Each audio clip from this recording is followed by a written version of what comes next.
Russia Ukraine യുദ്ധം അവസാനിപ്പിക്കാനുള്ള എല്ലാ ശ്രമങ്ങളും അണിയറയിൽ നടക്കുന്നുണ്ട്. പക്ഷേ ഇരു രാജ്യങ്ങളും തങ്ങളുടെ നിലപാടുകളിൽ ഉറച്ചു നിൽക്കുമ്പോൾ സമാധാനം എന്നത് ഇപ്പോഴും സങ്കീർണമായ ഒരു സമസ്യയായി തുടരുകയാണ്. അതിനിടെ സമാധാനം സ്ഥാപിക്കാനുള്ള അമേരിക്കൻ ശ്രമങ്ങളെ യൂറോപ്യൻ യൂണിയനും ബ്രിട്ടനും ചേർന്ന് തകർത്തെന്ന സുപ്രധാന വിവരങ്ങളും ഈ ഘട്ടത്തിൽ പുറത്തു വരുന്നുണ്ട്. ഇക്കാര്യങ്ങൾ ശരിയാണെങ്കിൽ യൂറോപ്യൻ യൂണിയന്റെയും ബ്രിട്ടന്റെയും യുദ്ധക്കൊതിയിൽ എത്ര കാലം യുക്രൈൻ രക്തം ചീന്തിക്കൊണ്ടിരിക്കും എന്ന ചോദ്യം മാത്രം ബാക്കിയാവുന്നു.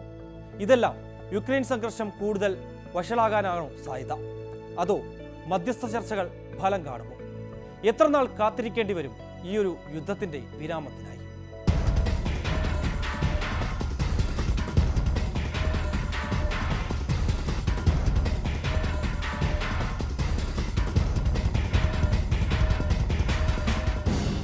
റഷ്യ യുക്രൈൻ യുദ്ധം അവസാനിപ്പിക്കുന്നതിനായി അമേരിക്കയുടെ നേതൃത്വത്തിൽ നടക്കുന്ന സമാധാന ശ്രമങ്ങൾ നിർണായകമായ ഒരു വഴിത്തിരിവിലാണ്.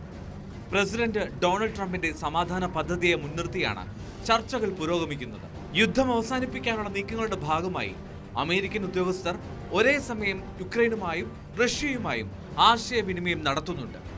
ഒടുവിൽ നടത്തിയ കൂടിക്കാഴ്ചയിൽ ഇരു രാഷ്ട്ര തലവന്മാരും അനുകൂല നിലപാട് സ്വീകരിക്കാതെ വന്നതോടെ ചർച്ച എങ്ങും എത്താതെ പോയി. എങ്കിലും മധ്യസ്ഥ ചർച്ചകൾ ഇനിയും തുടരും.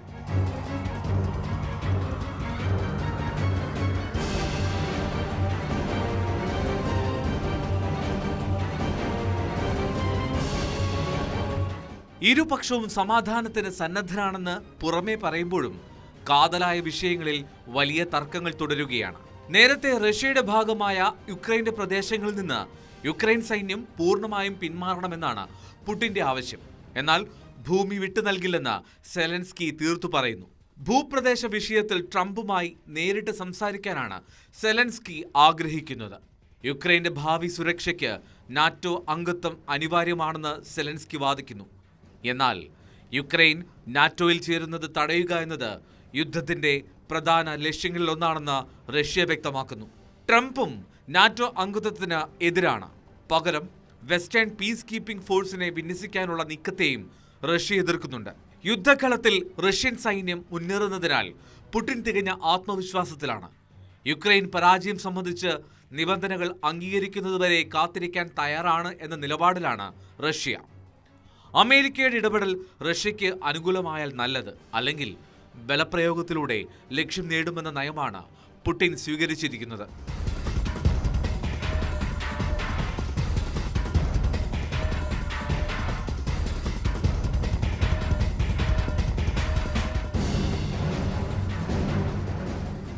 ട്രംപിന്റെ സമാധാന നീക്കങ്ങളിൽ യൂറോപ്യൻ രാജ്യങ്ങൾ പാർശ്വവൽക്കരിക്കപ്പെട്ട അവസ്ഥയിലാണ്.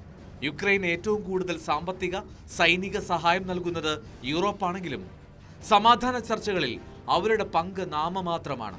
ബെൽജിയത്തിൽ മരവിപ്പിച്ചിട്ടുള്ള റഷ്യൻ ആസ്തികൾ യുക്രൈന്റെ പുനർനിർമ്മാണത്തിന് ഉപയോഗിക്കണമെന്ന നിർദ്ദേശം യൂറോപ്പിൽ ചർച്ചയാകുന്നുണ്ടെങ്കിലും നിയമപരമായ പ്രത്യാഘാതങ്ങളും റഷ്യയുടെ തിരിച്ചടിയും ഭയന്ന് ബെൽജിയം ഇതിനെ എതിർക്കുന്നു. ട്രംപിന്റെ പദ്ധതി യൂറോപ്പിന്റെ നയതന്ത്രപരമായ ദൗർബല്യത്തെ തുറന്നുകാട്ടുന്ന ഒന്നായും മാറി.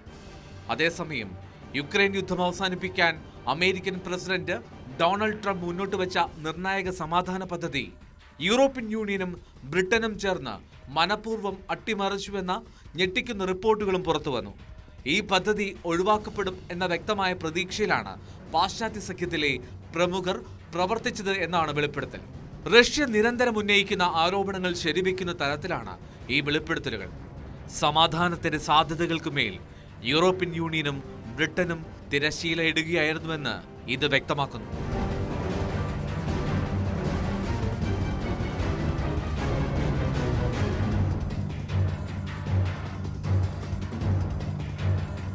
അതിനിടെ സെലൻസ്കി ഭരണകൂടത്തെ പിടിച്ചുലയ്ക്കുന്ന നാടകീയ സംഭവവികാസങ്ങളും അരങ്ങേറി.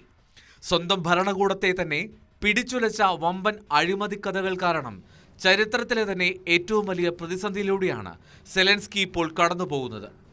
സെലൻസ്കിയുടെ ഏറ്റവും വിശ്വസ്തനും യുക്രൈൻ ഭരണത്തിലെ യഥാർത്ഥ അധികാര കേന്ദ്രമെന്ന് വിശേഷിപ്പിക്കപ്പെട്ട വ്യക്തിയുമായ ആൻഡ്രി യെർമാക്കിന്റെ രാജിയാണ് ഒടുവിലത്തേത്.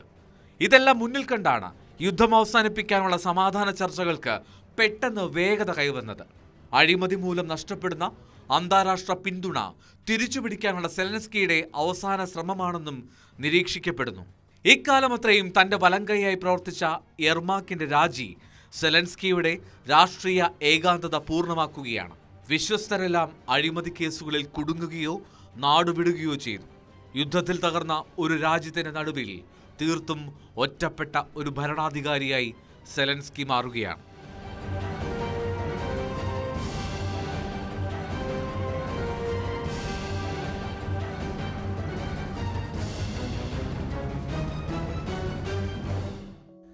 ട്രംപിന്റെ സമാധാന പദ്ധതി ഇരുപക്ഷത്തെയും ചർച്ചാമേശയിലേക്ക് കൊണ്ടുവന്നിട്ടുണ്ടെങ്കിലും യുദ്ധം അവസാനിപ്പിക്കുക എന്നത് ഇപ്പോഴും കീറാമുട്ടിയായി തുടരുകയാണ്. റഷ്യയുടെ പരമാധികാര ആവശ്യങ്ങളും യുക്രൈന്റെ സുരക്ഷാ ആശങ്കകളും തമ്മിലുള്ള അന്തരം വളരെ വലുതാണ്. നടന്നുകൊണ്ടിരിക്കുന്ന നയതന്ത്ര നീക്കങ്ങൾ യുദ്ധത്തിന്റെ ഗതി നിർണ്ണയിക്കുന്നതിൽ പ്രധാനമാണെങ്കിലും നിലവിലെ വിട്ടുവീഴ്ചയില്ലാത്ത നിലപാടുകൾ വെച്ച് നോക്കുമ്പോൾ യഥാർത്ഥ സമാധാനത്തിലേക്കുള്ള ദൂരം ഇനിയും ഏറെയാണെന്ന് വ്യക്തമാണ്.